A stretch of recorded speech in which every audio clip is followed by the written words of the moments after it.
Mbote mingi na bino ba ebozuli susu libaku ya kolanda magazine na biso mokoma lelo topesi merci na bandeko nyonso oyo boye bara kolanda biso na ngambu ya territoire ya Kutu na province ya Mai Ndombe kuna na mboka nyoki na radio télé ba moko RTB pe bino ba oyo bolanda biso na radio Congo Nina na Tolo topesi bino merci bandeko banso bolanda biso na Bat télévision na YouTube pe na Tolo bela RDC tozo continuer kopesa bino merci pambate bozana confiance na biso ba message na bino ba suggestion na bino nyonso bozo komela biso ezo komela biso lelo tuyambeli bino moko ya bana ya Mai Ndombe moko ya ba notable moko ya bilenge baye bakomata pona koyeba boni kotombola province ya Mai Ndombe nde tokosola na mokoma lelo tokosola makambu mwa ebele na oyo etali politique vraiment ya Mai Ndombe dans son ensemble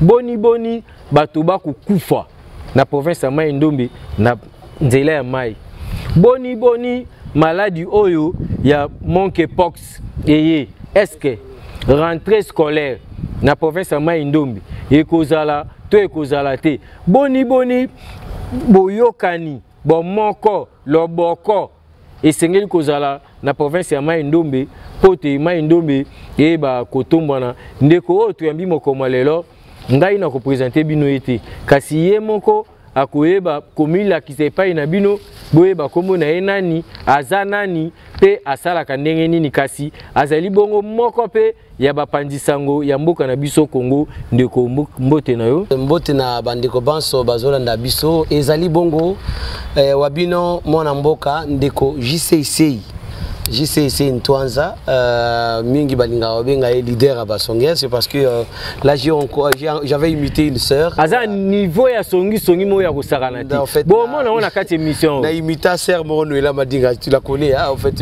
donc Madi Love na imita parce que j'avais aimé son style hein? Pour le moment na tiki na kimukina vi mususu obena zolanda landa etro ba style na EPCP ça va bien il est vraiment tenu sango nazali journaliste il y a investigation dans la province de Mai Ndombe. Nazali également secrétaire exécutif, il y a organisation de la société civile pour la paix au Congo, OSPC.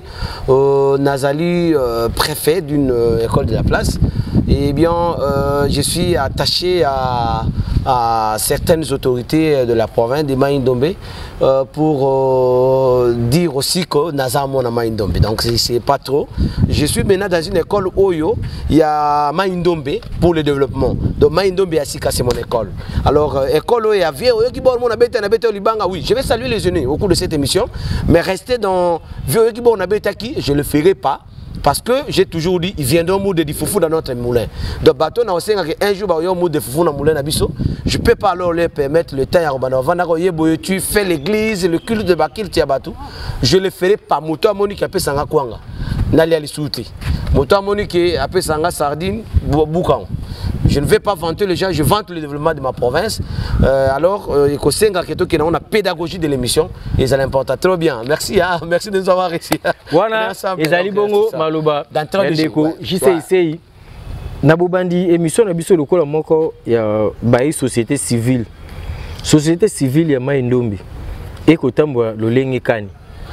Bon, société civile ya Mai Ndombe, ezo tambola malamu, sauf on n'a pas vraiment une société civile qui reflète l'image de la population organisée. Alors, pour Nani Nezate, parce que Ndeko Mingi, Bazana Katia société civile sont pro-politique. Au moment où tel président territorial et la société civile, mais il est avec tel politicien.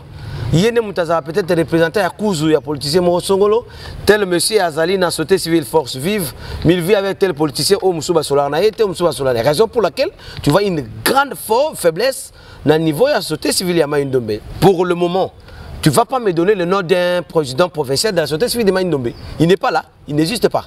S'il existe, mais moi, en qualité de journaliste, je suis parmi les premiers journalistes de la province de Mai Ndombe. Ça, je le dis, j'ai aujourd'hui au moins 16 ans. il y a journalisme na Mai Ndombe. Donc bandeko mingi belé ozomona, ce sont les amis avec on a travaillé, basuba travaille na kin, ils se prétendent d'être de Mai Ndombe, c'est vrai que bauti Mai Ndombe, mais n'a pas les informations récentes de Mai Ndombe. Tu parles de Mai Ndombe là où tu es, mais tu connais ce qui s'est passé hier. Obine ni muto kufa na Mai, obine fois ça na Boko. Israël, tu as les rescapés dont on va parler aujourd'hui. Donc biso to ba vrai villageois. J'ai toujours le temps de prétendre Yakozala vrai villageois qui vit au village, qui fait des choses au village. Et lobby d'abord na ozonga après quand émission on a dit na parler. Et so na zongi na kena avenue Mobutu numéro 5. Mais yo so aussi cette émission ozongi na Lemba. Ozongi na Mongafula, ozongi na Limité. Finalement, moi, je rentre à Mai Ndombe. Laissez-moi le temps de parler de Mai Ndombe. Il n'existe pas une vraie société civile à Mai Ndombe parce que plusieurs personnes qui représentent les sociétés civiles sont prêts, ils sont pro-politiciens. Tous les représentants de la société civile, sont pro-politiciens. Mais ce sont des vraies personnes qui peuvent lutter. Je ne dis pas que Baza Mabé, je dis que leur structure ne fonctionne pas conformément à la population organisée à la société civile. Société civile. Wana na lobi maindo mete na bipo na Congo mobimba. Société civile. Lelo neko jise yebisa bandeko balandi.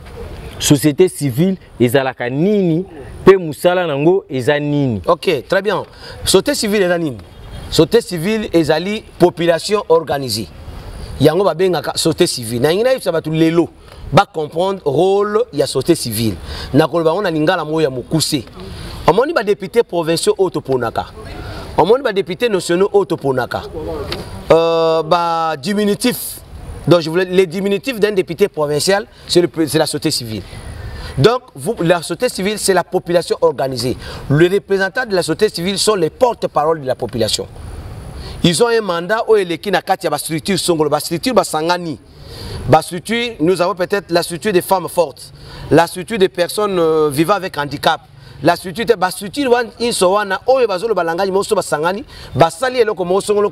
civile. Il donne le mandat à représenter Bango, à l'obéla Bango. Mais alors que les député provincial Wapi, parce que le député provincial est l'émanation d'une élection, n'est-ce pas, organisée par l'État. Dans ce cas, je parle d'État, je vois la Commission électorale nationale indépendante. Oui. C'est-à-dire, député provincial, Azali na rôle. Il y a Kosala Mibeko, il y a Kosala Onyo Sobatwa Yebi, Babilo Onyo Sowana, que je ne voulais pas dire ici parce que ce n'est pas la question. Mais Ndeko Azali représente la société civile. Et Sengeli Yeba, qui y a Azali population organisée, Azali na manda makasi ya kolobela batu, liboso ya bakonzi, mutu ya société civile a koki komona likamo songo le sai malam tena justice. Il va poliment chez le procureur. Monsieur le procureur, nous avons lui qui nyongo za infraction te. Ndeko wana zana mutakosa misela ete azali na boloko lelo il y a 5 jours. Oyo azana likamo ya nyongo. Boko ko lukane ni boko pesa ye nzela ta mwa ko mamuke po ete as comme maman mukanda ya mokolo ya ko pesa. Il y a une petite négociation qui peut se faire comme ça entre la société civile et la justice. Peleki. Mais sauf maintenant, il y a une société civile qui ne comprend pas et que c'est ça là. Tu t'imagines, je prends l'exemple. Nathan a un exemple, moi c'est bizarre. Le président de la société civile qui vit bien avec le directeur Abdo et qui est l'autorité morale, il y a Aposem. Tu imagines que le président Abdo a ABC, la société civile, il y a une mission de service, il y a un président Aimé Mongo, ou Azali P, parmi les présidents. Je cite les noms de présidents provinciaux, il y a un parti politique dans Bango. JC Azalaka Moutouya Abdon. Aux assurés que la société civile, on a devant un politique, mon président Aimé. Alors, Yami Malam. Ah bien non, toi tu es pro-tel. Je ne vis pas avec toi parce que tu es pro-tel. Si tu étais au milieu du village, je vivrais avec toi. Aïe peut-être pas président Néron Lomeka. Je cite les noms de présidents des partis. Si on a parti politique, tu es désolé que nous avons une communauté. Au moins, il y a une classe à temps, comme on va tout le monde. N'attends on est parce que on a parti politique dans ma indomité. N'attends pas comme on va tout le parti politique dans ma indom. On n'a pas aussi la jalousie. Ah bah, tu as avancé. C'est pour vous dire que ceux qui bandent la société civile, comme pro, politique, c'est là où ils perdent leur valeur. Ils perdent leur confiance. Mon cher, Babiso Boye, ceux qui sont critiqués, pourquoi? Ngankonde. Nangalo yabisa nyoki. Ngana muntu anko. Ogolia nangozo me nanga viena zana muntu na yote. Moi je ne suis pas muntu na yo. Na mutu ya population. Na mutu ya population, ngana zaka journaliste. la télévision en tombola musala na pesa ngada musala atomola musabi te nga ba pesa nga musala nazolo ba yango je suis devant la télévision je dis soki ba ye ba bengi biso tozo image bala kisa esika ba pesa que musala esika ba pesa que mbongo il rôle na jouer parce que nga nazo musala nazali licencié na pédagogie appliquée naza préfet pour na musala mais peut-être comment na préfecture wana ezana moko na betela ba comme abongo te. C'est de n'importe quoi. Nous sommes dans quelle administration, dans quel pays? Pour que tu sois préfet, un politicien. C'est comme ça que tu vois, il y a des politiciens qui entrent dans l'administration, ils ont aussi battu. Les politiciens ne sont pas dans l'administration. Mon frère, si vous avez un politicien qui entre dans l'administration, c'est-à-dire qu'il y a une politique. Je te dis, c'est comme ça s'il y a un problème. Je ne peux pas devenir préfet derrière... Bino, la société civile, la société civile, c'est chic, sans chèque. Le coup la société civile les ana mbongote mingi kati na bino ba komi na bango côté ngama ba ke na bango politique. Est-ce que moto za na société civile le bien ko ripe ko tsa liba le quoi député bien le quoi sénateur. Je vous donne l'exemple de notre hôte le président Bati Lukwebo. Le maître moto le loaza na AFDC. Mais il est venu dans la société civile. On a commencé avec le président de la société civile. Il a commencé à la société civile, il a fait ce qu'il pouvait faire à la société civile. Et bien évidemment, aujourd'hui, il devient une grande personnalité dans le pays. On ne refuse pas une personne d'appartenir à une société civile. Mais on ne peut pas être président de la société civile. Eh bien, on est moutadouin de l'homme pendant qu'on est pro tel parti. Tu connais pourquoi moi je ne vais pas m'adhérer dans un parti politique? Parce que je vais perdre mon poids. Je vais perdre ma valeur. Oui, je soutiens, je te dis ouvertement, je soutiens le président Abdon. Je soutiens sa vision. Je soutiens la vision de la POSEM. Ça, je dis ouvertement dans la radio. Je soutiens la vision de la POSEM. Pourquoi je vais soutenir cette vision? Pourquoi nous allons soutenir la vision de la POSEM? Parce que la POSEM a un niveau, il y a quoi approcher la population dans la politique. Et tu vois que le président Abdon, tu as déjà, je te donne un exemple que personne ne peut lire. Au comment on a vu naïe, à l'Ali, à l'Ambouki, à l'Obi, j'ai fait de tout le monde avec mes moyens. Les députés provinciaux et nationaux, mais on a candidaté. J'ai fait de vous gouverneurs de province. J'ai fait de vous gouverneurs de province pour ne pas vous télécommander et téléguider. Tu as appris que le directeur de cabinet de M. Excellence Kevani est le frère d'Abdon Etina. Tu as déjà appris que Kevani a nommé Moutoumoro, comme on a Kevani Nasuka, Banda Banimo prénomination. C'est comme ça que je suis en train d'adhérer à une vision pareille. Et demain, si vous voulez faire la politique, bien que je soutiens, nationalement, je soutiens Denis Sessang. Excusez-moi, c'est bizarre. Comment toi tu soutiens Denis Sessang en opposition? Mais je suis en vision à POSEM. Donc, je soutiens totalement le président Denis. Denis a mandaté na Vinanga. Si il y a la politique, je dirais à ma mère, maman, un jour, je serai un autre Denis Sessang. C'est pas veut dire que je ne connais même pas la vision de l'envol. Je suis journaliste. Mais j'ai la vision du président Abdo par rapport à la lecture dans malam. Que ça va trop bien, ça va aller comme ça. Il n'est pas le seul. Il n'est pas le seul à faire de bonnes choses. Il y a aussi le président Memongo qui est avec Sénac, qui fait de bonnes choses et qui approche aussi la population. Il y a aussi le président Nero Lomeka avec ADXC qui fait aussi bien des choses. C'est comme ça, c'est des cœurs avec nous. Ce sont nos papas, nos aînés qui font bien des choses. Mais quand moi, tu fais des choses bien, na félicité, on a lobby. Parce que Nazor appelé Angoli Soussou. Il y a des responsabilités que je veux occuper dans ma vie. Oui, qu'on a un concours à Batouti. Le cas là, osa ko s'adhérer na vision. Il y a POSEM. Les lots yo papa, les lots zala kimia. Parce que zolingo zala kimia. Les lots oyo. Ce qui a POSEM, ba ebisio yaka. Yaka ba pesio poste. Poste nini? Poste na. Baada na batebele ba pesi na ba poste. A poste maza batebele. Ala il a une carence ya. Mutuna mutaza na chance na. Chance nini? Le chance a commencé avant moi. Tika biloko papa, bato abana vanga bazo a poste. Bato musu ba pe na parole. Je ne suis pas porte-parole à POSEM. Et surtout que na porte-parole à POSEM. Ozo ki ma question na biso pona. Question nazo ki. Lelo soki a POSEM ebengio deko yaka ko s'adhérer. Okokota to kokota te. Ce ba ko ba benga na ko s'adhérer na zala ogeye. Raison pour laquelle on est en train de compliquer le président parce que il doit m'attendre de présenter le consentement. Monsieur l'autorité morale, je voulais m'adhérer à votre idéologie. Wana lui, moi je vais dépendre de lui parce que c'est moi qui est allé m'adhérer dans un parti. Mais ceux qui vont looking parce que j'ai ça le bac bien, le bac il faut qu'il y ait un possible, je fais n'importe quoi dans le vrai orgueil. Les propos de cette émission n'engagent question notaire. Toti kalakaka na makambo wana te négocier okoloba tango ezali tokende na politique ya Mai Ndombe. Mai Ndombe d'hier na Mai Ndombe d'aujourd'hui. Tsakaka moi 45 jours. Au moins comment kende. Non, Mai Ndombe d'hier, il faut dire la vérité que Mamadi Tabola a ça aventure dans la province. Je te dis ici, Mamadi Tabola blague avec la province, je l'aimais beaucoup, qu'elle a beaucoup blagué avec la province. Libino Makadam wana na aéroport wana moi bomani no tikuna na kati atayomo. Oyebi, je suivais un monsieur qui disait dans la radio, dans la télévision, pourquoi le député national faut 21 000 $? Il est belé, monsieur tu es aventurier. Pourquoi besoin de 30 ans, tu es aventurier? Est-ce que ce pays mérite de payer le monument d'un député à 33 000 ou le député mérite 50 000 $ par mois? Nous sommes dans un pays avec le... Attendez, Zélan a comment répondre à la question Kim Sangate. Quand tu me dis, Mamadi Tabola, j'ai pris ça comme exemple pour Nabali Sango. Quand tu dis que Mamadi Tabola, est-ce que c'est ce qu'elle devait faire par rapport à ma potentialité à la province? Il ne faut pas minimiser, il ne faut pas blaguer avec la province de Mai Ndombe. Ça c'est blaguer avec les gens. Donc Mamadi Tabola passe dans sa province où l'excellence qu'on se vendait à Yaboyaye, j'avais construit une école dans tel endroit. Ça c'est n'importe quoi, blaguer avec la population. C'est n'importe quoi, il faut pas.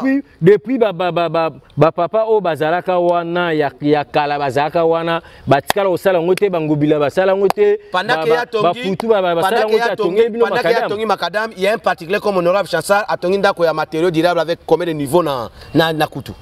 Tu veux que je suis, tu sais que le donateur chez l'a fait à Maïnda Koutou. Quand on a Babylone, il ne faut pas minimiser. Moi j'avais besoin, départ, il y a Mamadi Tabola, elle laisse un projet de la province qui est continuel. Un projet continu au niveau de la province de Mai Ndombe. Où il y a un cantonnage continuel, il y a peut-être la pisciculture continuelle. Elle a laissé quoi comme projet? Est-ce que non, c'est n'importe quoi. Tu me parles à Tongi Bakadam, maman Nangaya Nkunshi, maman Nangaya Mongota Otoa. En quoi elle va bénéficier de la Bilogoana? Moi j'ai besoin d'un projet pour la province qui est continuel. Moutokei, honorable, en fait, excellence de Chantiningo Bilakei, mais on continue avec Kini Bopeto. Excellence Bumba Kei, on continue avec Kini Bolamu.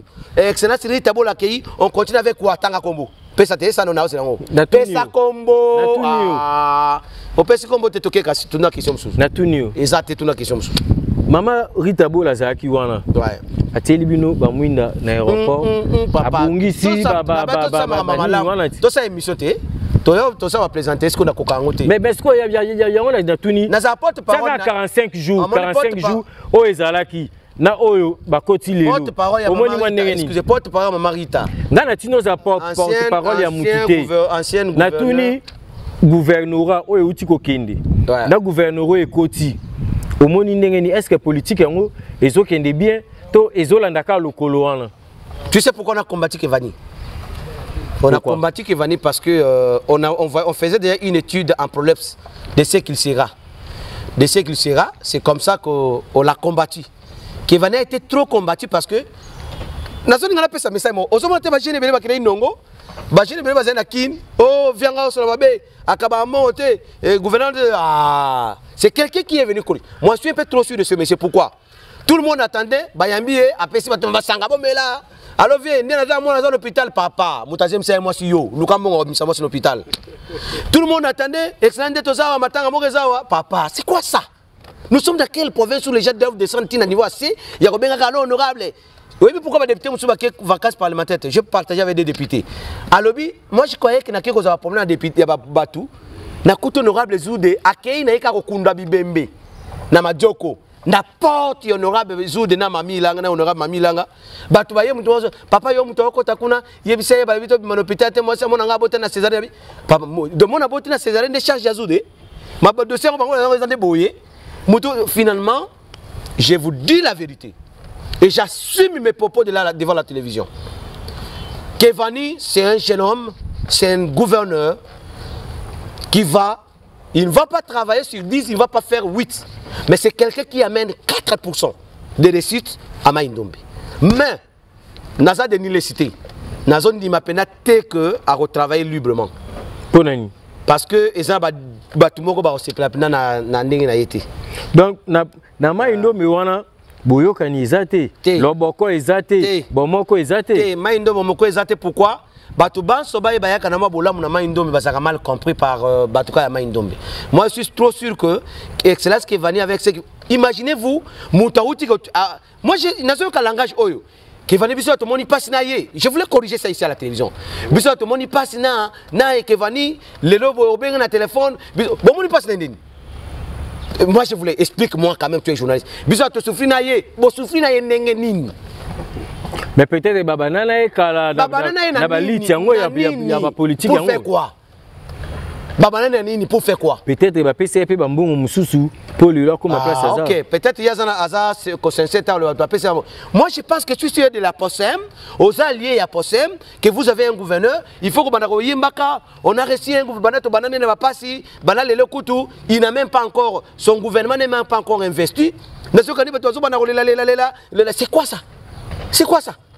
C'est-à-dire que non, les gens vont pour intérêt. C'est là où il va échouer. Hein? S'il n'est pas rigoureux, comme je le connais, qu'il veut faire le sentiment et bateau, parce que il va échouer. Je voulais vous dire aujourd'hui, nous sommes le 29 août. Nous sommes le 29 août au nom du Seigneur que j'ai pris.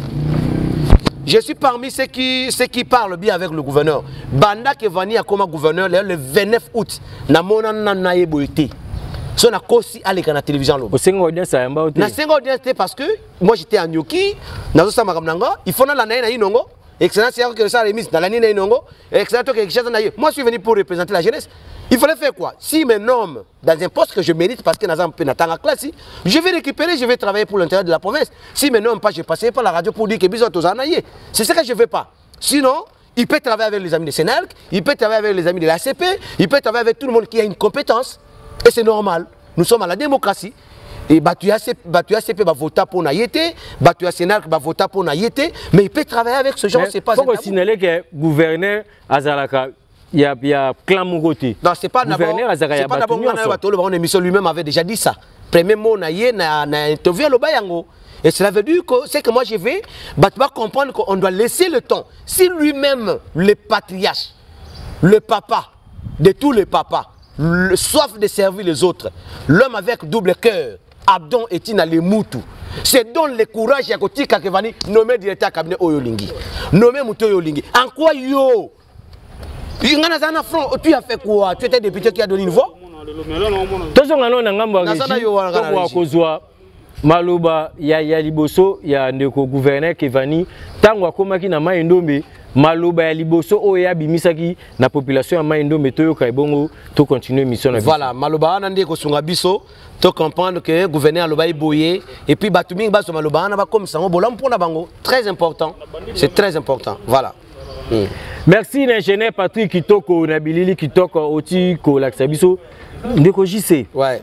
Toyoki gouverneur ndinga uti koloba eloko o ekangi ngai makasi alobi aza mutu ajale lote alingi bakomela ete ma alingi nde moto na moto alakisa o yazali po bapesa ye esika zali conseil nini oyo ozaka na ona kati oyebisa gouverneur Kevani azolanda ona ngonga oyo.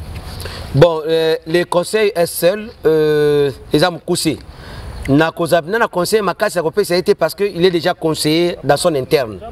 L'excellence a dit que j'ai besoin de la méritocratie. L'excellence a dit que j'ai posé à Batou Oyo, au sein qui médecine, tu peux être ministre de la santé. Abina posé à mon toit pédagogie, ou à cause d'un ministre, il y a éducation. Naza a posé à mon tour administration financière pour que Azana finance. Naza a posé à mon tour comptabilité, bien évidemment, je voulais dire. Naza a posé à mon tour politique pour qu'à gérer peut-être l'intérieur. Naza a posé à mon tour maîtriser mon béco à assumer boyer. Ça c'est la méritocratie. Naza a posé à Batou Oyo Bakoui koye ba statistique base à la peut-être na déjà na biloko boyer. Naza a posé il y a Batou, n'est-ce pas, Montonioso. Ce qui y a cette méritocratie et qu'on s'en sorte aujourd'hui. L'excellence avait besoin d'un jeune. Banda excellence qui venait à Bani Moussala. Il n'a jamais invité un jeune de Nyoki pour qu'il soit à Inongo. Il a dit, bon, je dois avoir aussi un informaticien. Il appelle un jeune petit comme ça, il dit Tenzengili. Il est maintenancier en informatique. Il y a un bureau, il y a informatique. C'est quoi, yo, il faut que nous loka yo na mutoza na mondango loba boy ngana muta loba to comme informaticien quel était saisi document mo boy à 7000 pages et incompatible incompatible ce que c'est litenzengeli comme na informatique azozo à $12,000 par mois yo le voyez bien informatique vana kate bana ça ka biso totalement na ye mais non be afuta 12,000. Je n'ai pas, j'ai donné un exemple bizarre. Ah, c'est bon, c'est bon. Tu continues. Mon conseil est simple que les messages sur la méritocratie, à la base, au travail, on mériter dans le secteur, et puis à tenir compte, il y a valeur. Politiquement. Je suis analyste politique. Excellence, M. Gevani. Ce que Aposem, ce que les regroupements ont fait de vous, les alliés, message, et ma casse n'a ébélé. Oh, il faut que soit monté le président Abdon, qu'on peut un statut. Bazu statut na Maïndombi. Bazu appelle si papa on a statut. Mais c'est Abdon aux mérité statut. Oh, c'est par rapport à temps. Les bâtiments Balumumba. Et là ils ont mabé zanini. Et là ils ont mabé na moment où ils allaient, ceux qui ne veulent pas croire na temps ya Abdon. Na yebite so bazo linganini. So boboyi ko ni matin Abdon biso peut oboya temps. Ne pas to za biso be vivant avant en attendant to kufa. Pour la temps Abdon, président Abdon temps on peut ko lekati. Ya ba 25 leka na ngo vie lekapé. Et tant ko leka après ba 10 ans. 20 ans on peut ko leka ba tumusu ba oza. Mais ce ko ba tone ba boya au niveau na temps na yo. So ta comme na temps na bango. Ve dégré to gérer bango. Yo, il faut vivre pour mon appui. Accepter l'homme selon son temps. Donc il fait son temps avec son gouverneur, avec ses députés provinciaux et nationaux. Il a un temps qu'il fait. Il faut accepter le président Emmanuel Mongo, député provincial, député national, sénateur. C'est son temps qu'il fait. Il faut les accepter dans le temps. Bah c'est temps bango. Vais gentiment à auto sur ma board. Azé sur la plante. Atiki Atiki te va récupérer plante. Daniel Lubaki mutazana Daniel Bumba. Bumba na lo bana Maïndombe. Viens à la Maïndombe. Rita Bola yaki. Toute l'administration publique ya Maïndombe. Oh Boutuboy, gentiment. Boutuboy. Boatunyo sur va travailler, ils appartenaient à l'obédience naïe. Na ba tout détourner vieux. Obi vieux gentiment tinda bibi boye. Akangisi ba tumusu teza tumusu boye azane âgé quelque part boye azamu ta CP musane nini ko senga ba tumbonga muyibi tout ça parce que azamu ta CP. OK, gentiment yebi na été ba to ça ba buzoba yebi parce que sans manque à confiance, yeza sans manque à contrôle. Gentiment peut te faire une grande personnalité na vie sans contrôle.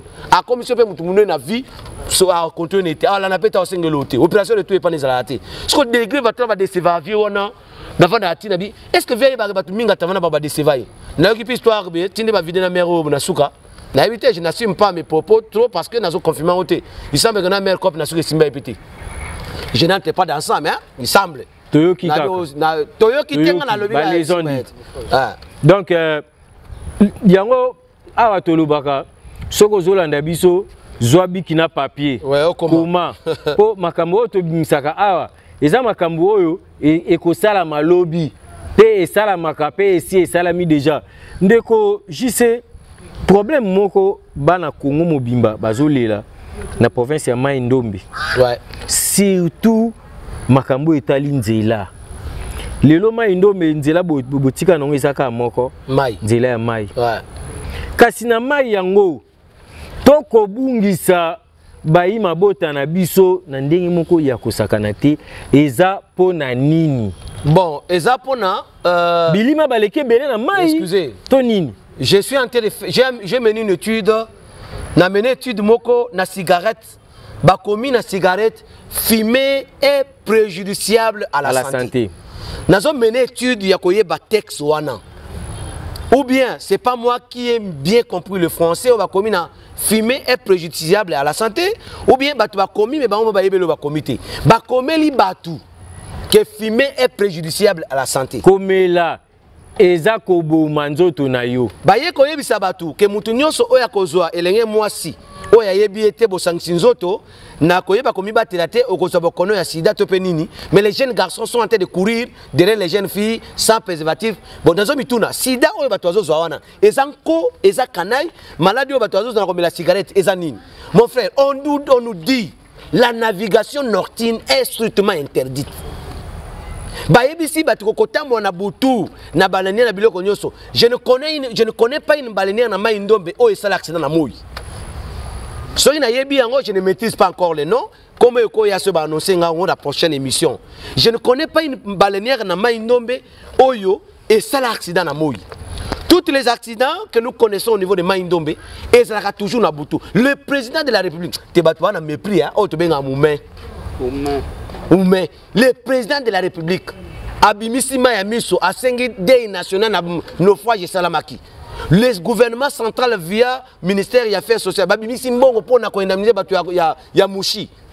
Tu as le degré à volonté. Nabi Bolinga peut payer un gossani pour Nabiso. Est-ce que réellement tu l'as payé? Tout le monde a dit ok, donc au coup de Nabiso, le président a payé un mot.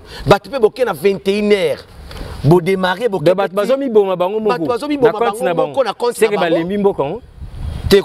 c'est trop dur. Bo démarrer, occasion à Boutou. J'ai commencé par là pour dire que c'est d'abord incrédulité. Moutou makasi yabatu. Et ça fait en sorte que tous va perpétuer un récidivisme et un accident. Mais bien avant là aussi, il faut signaler l'embarcation Moussoussou et Sengeli pour revoir mon date d'utilisation la fabrication et les mimo makasi le conso yaba armateur bazo continue. Voilà pourquoi j'avais dit au gouverneur, monsieur le gouverneur, ça là système il y a créé base de données, il y a répertoire, il y a bloc on a des gérams. Comme ça, il y a que balnière au Ekiti mail le 29 août. Bokoye ba atayo longwe ceux qui baillent nommé qu'on a base de données, batuni HB Moulato bar 0030.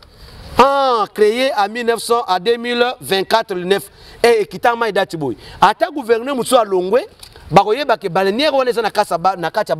C'est facile d'informatiser la police. Est-ce que nous, baleinière, na coq, et ça la banzela Maïndombe wana, ils ont fabriqué na norme. Ils ont fabriqué na norme. Et bani les lotés. Comment ça on bana kalad? Et bana les lotés. Biso développement président, développement na biso za balinière. Mutu pas opexer biso bana azati. Bana les lotés lobio, botika otema na balto yo kate. Toyo ondeni. Mais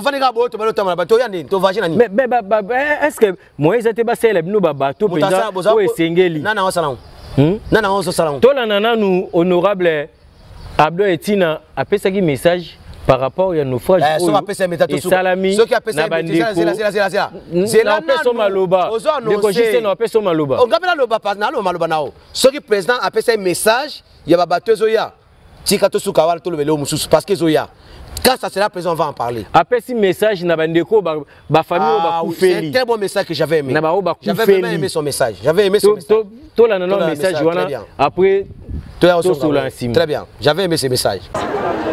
Après naufrage munene outi ko salama na bamboka mazoko pe mutangiri kuna na territoire ya Kutu province ya Maïndombe. Les notables ya Maïndombe honorable Abdo Etina Bekile Ipan aleli elongo na ba famille éprouvée. J'ai commencé par représenter mon condoléance Nebiso. Aussitôt après l'accident qui est arrivé, j'avais dépêché moi personnellement une équipe qui est arrivée sur place, loi qui m'a coque motorisé, même qui m'a tir fort, m'a câble. Au moins pour Bimisa, corps qui enfuit dans la baleinière. Premier jour 5 corps et puis avec les autres, ils sont arrivés à plus de 20 corps je crois. La famille éprouvée, dans Sengabango, les armes, accident El Camboye, même plus au Batikali, base de précaution pour le Camboye et les soudés.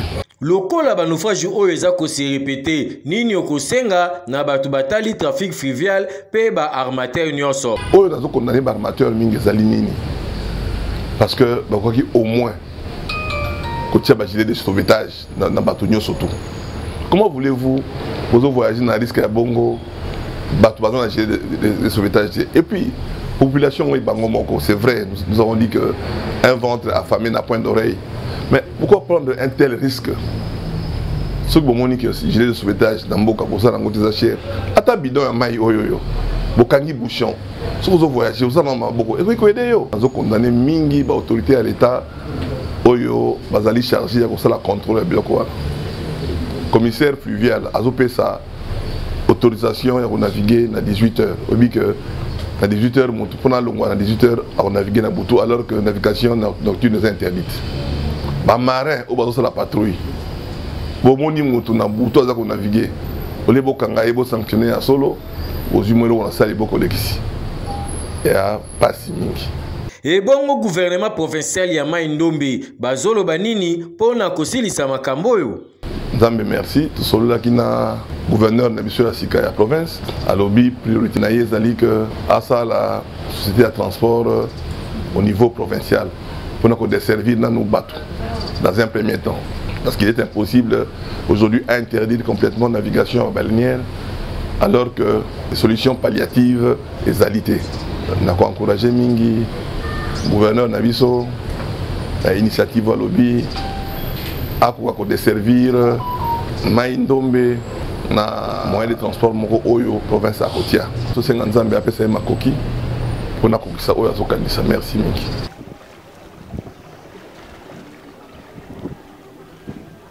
Merci ingénieur Patrick Kitoko Nabandeko Bozola Nabiso wana bolandaki honorable Abdo Etina mwana ya Maïndombe aleli ayoki pasi na ndenge bandeko na yeba kokufa kufa ndeko jise na bo solo vraiment est-ce que bandeko ya RVM bandeko ya RVF police fluviale ba marin est-ce que basala ka musala ndenge mboke tinda bango basala na réponse est-ce que balisage ya fleuve salama te na répondre en réponse à président Pesaki président république abimbo ke sokufa de akala mutaloba ngotenga ya lo bimbo ke kufa de akala.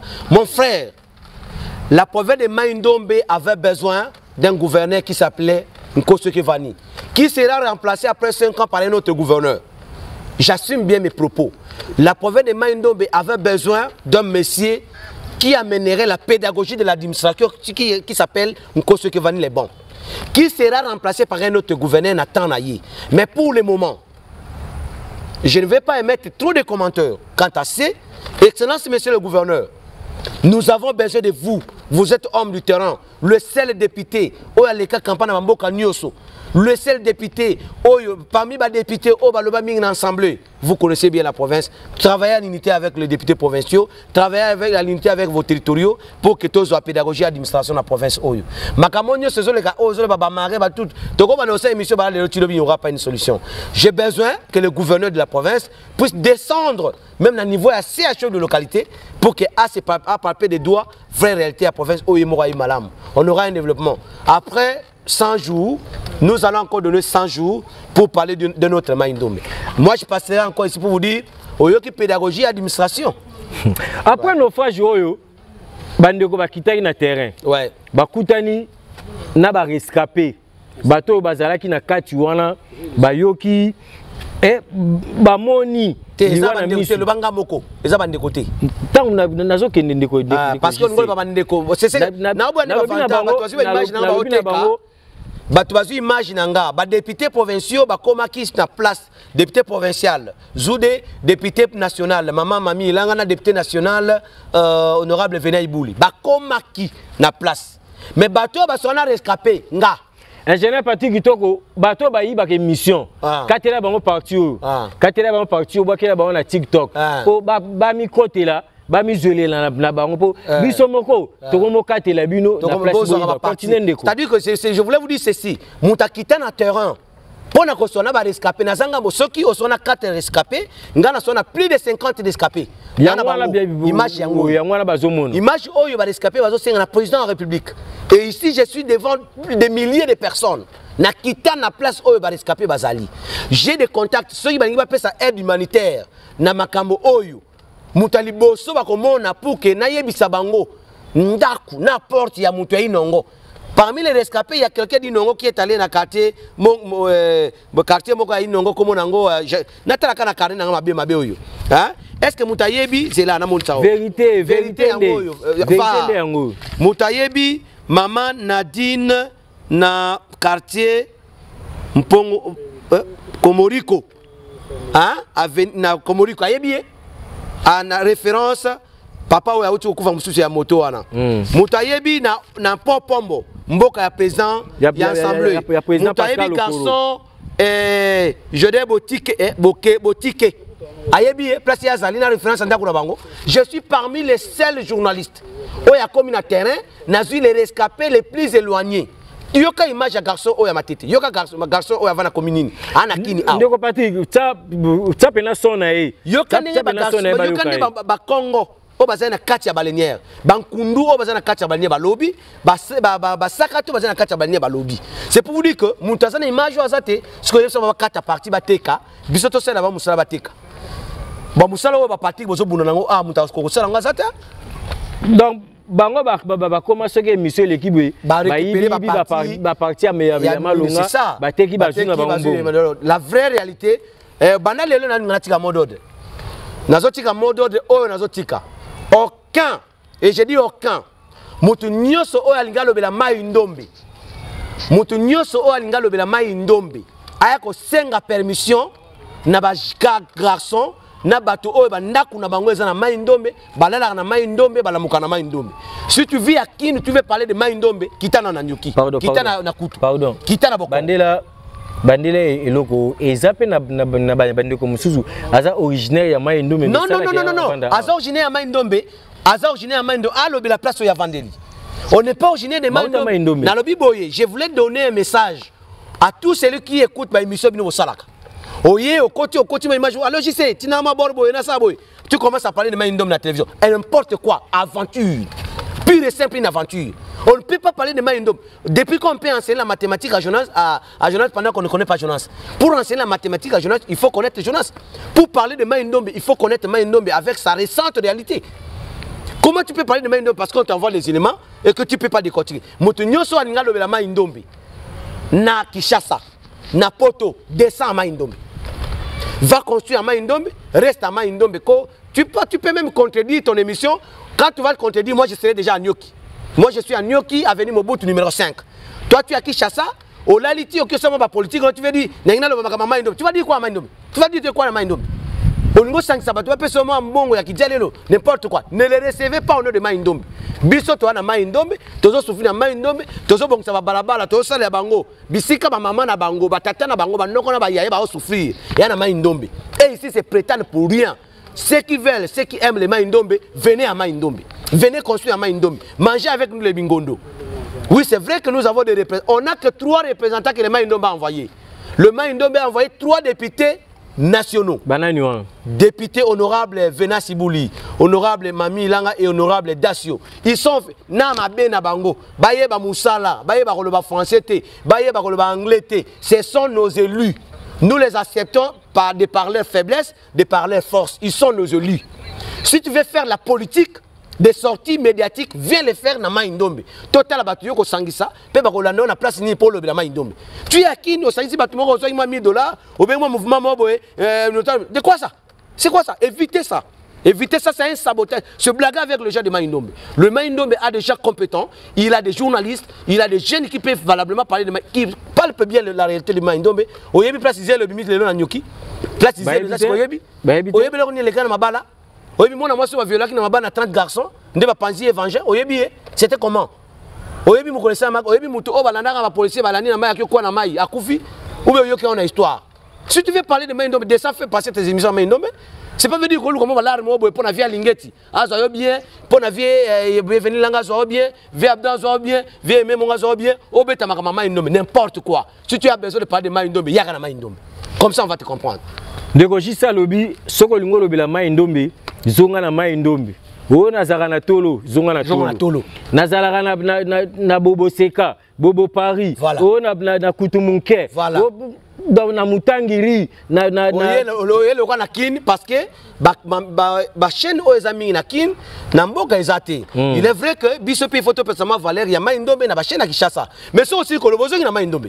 Yo va na kono awa na zone ni na simosi ko le kutati. Maïndombe climatiseur ezate ba moteur. Alors encore un cas, ba si mutu moko aza va na ndaka climatiseur, ba tindi akine ko sala ba projet ya réchauffement climatique na mai. Ya yebi na ye ndaka climatiseur. Ayeba ta température mo indenge za la raté. Tozana batu oyo basana Maïndombe ba yebi. Moïse ezo makasi boy. Otini mutu azana climatiseur, otini yaki ne travailler na bureau moko par rapport au réchauffement climatique. C'est pourquoi. Et puis nous allons chasser les gens qui viennent faire des aventures dans Maïndombe. Nous avons des experts. Et comme plus jamais, avant de tout faire, il faut demander au gouverneur de province. Si vous ne demandez pas au gouverneur de province, vous n'entrez pas dans les Maïndombe. Trop c'est trop. Vous venez avec des projets qui n'ont rien à voir avec les Maïndombe pour vous amasser des maisons, pour tromper des gens, et puis finalement vous allez parler vraiment, de Maïndombe. Vraiment, Namoni, Ndegojise, amati likolo makasi. Amati likolo makasi mais boye bake masolo ya kosolo ezali. Ndeko mo komeli ngai abi papa journaliste tuna ndeko JC masolo ya era eza ya ndengeni mais makambo wana tokolobela ngo semaine ezoya ndeko JC ata soki azongi na beta mo mukeka. Makambo ya era eza biloko bato bazoni ngaba comme sango lokola mo mo grave. Era eza parmi banquité ya province non? Si elle quitte des provinces, il y a des gens qui sont bien obligés et bien orientés à utiliser ça. Pourquoi les gens veulent en faire un problème?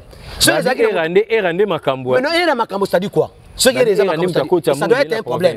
Ça doit être un problème sur era côté. Tu n'as pas toi comme tina mutia mabe na manda oyo era pesa la kati. Oyo bika mutia comme tina ki ndokipe era la kati. Era eza parmi la société, ils fonctionnent dans la province et que côté mbongo ou bien toi c'est la mbongo en province. Quel est le problème à muto mali kundu vesango alobi et le que bon monde mutema mabe okoku fati elonge kanga mo mutema le kio mabe. Batiana batumusu bazana mutema mabe raison pour laquelle na yisa bango un jour vous viendrez moudre du foufou dans notre moulin. C'est pas pour rien na loba eloko wana. Moulenga na yebisa bango wana ezaka trop, c'est de trop ce que j'ai dit là-bas. Era eza compagnie ya Maindombe. Vous voulez quoi? C'est de la même façon. Tu as vu projet moko ezalaki ya président Vital azaye projet ezaki projet à 100 jours. Ceux qui bazaye projet à 100 jours ba pesi yango so de fort na nyoki et fabriquer ba maison préfabriquée so de fort ça on travaille avec banjeta za nango. Ngasa on a pété. Alors bah c'est prêt que le repère yango Sami Damal ndé détourner na sima basa makambo ba na boloko. N'est-ce pas? Oui. Pourquoi pas aussi chercher à ce que les fils des garçons de Maindombe, fils et garçons de Maindombe utilisent le comme Maindombe. Il faut prendre mutumoka qui négocie. Bazwa era. Balo babiso le to comme na fifi ma masuk tozoa, to ça la parallélisme, mariage ya province à Maindombe na Lualaba pour que ya bana ko exploiter biso. Maindombe va s'auto prendre en charge. On va gérer. Maindombe a se prendre en charge wana maloba yandeko JC parce que azali moko yabana ya Maindombe to komi vraiment na suka ya émission na biso mais makambo ya koloba ezali ebele. Maindombe eza parmi ba province batikali sima tozana posa lobby Maindombe. Moi je n'ai pas cela totika sima na nini. Yango ngam na lobi te bino moko batu ya Maindombe nde bolobaka yango ke Maindombe etikala sima nzele ezate courant ezate maya mabulu ngai te biso to na mai bata Maindombe nde parce que vous vivez ici avec banjana bino akisha batu akufa te biso pe to la banjana sauf que nous avons un problème to tikala sima na mauvaise politique. La province de Maindombe là il y a un OK mais kolobate ngana lingate ba complexe sinon là il y a pas de jeunes qui portent Maindombe quand c'est n'importe quoi ils n'ont pas les moi nous on a construit des maisons dans Maindombe parce que totika simani il y a des maisons que les gens de Maindombe ont construit que mutuwa ko construire na kin totika la sima c'est-à-dire les politiciens n'est-ce pas bazane reculer na mauvaise politique ozo boya ko tombola misala ya province. Nous avons des jeunes licenciés à Maindombe qui peuvent s'exprimer en français, qui peuvent analyser et faire la rédaction. On a des jeunes d'Adadi et Fameka. Ce sont les jeunes de Maindombe. Nous avons des jeunes compétents dans les Maindombe. Nous avons des jeunes locaux là-bas, Fabrice Lungungu. Nous avons des jeunes locaux là-bas, Hervé Mopila. Nous avons des jeunes locaux là-bas, Patrick Gougous. Ce sont des jeunes de Maindombe.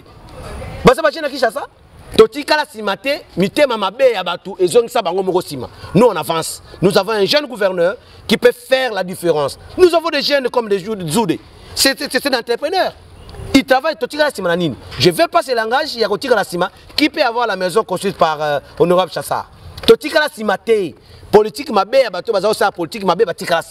nous on avance avec un jeune gouverneur, avec une autre vision, Maindombe Yassika, comme plus jamais.